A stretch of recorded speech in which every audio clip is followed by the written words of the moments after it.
Have you ever wondered what a day in the life of a guest bartender looks like? No? Well, let me show you anyway. Last week I was invited by the crew of Mid-City and I planned to do a guest shift and host an agave class. And of course, I said yes. And here's how the day went down. Started with a quick coffee at the hotel, then headed over to Mid-City. And as we were setting up, people started to roll in. And I wasn't sure how many people to expect, but y'all showed up and packed the place, which was amazing. We dove into the history of agave spirits, the story behind Don Fulano. After the class, it was time to prep for the cocktails of the evening. And I fat washed some stuff, I infused other stuff, so we made sure that everything was ready to go. Huge shout out and thank you to Jose, the cocktail shaker, for making all of these events possible. After the prep, it was lunchtime and we went over to this place called Yipa. We had some margaritas, some food. We even had a little magic show from the bartender.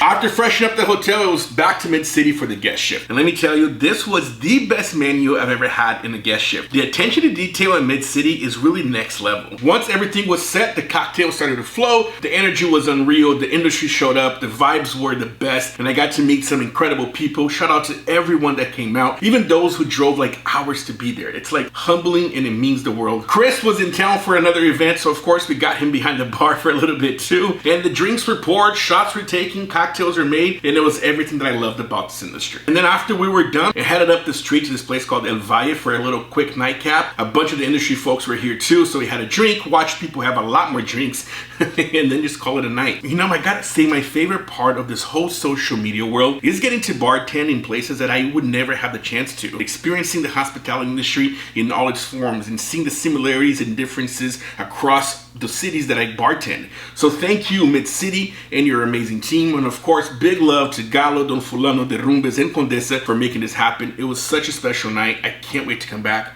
Saludcita.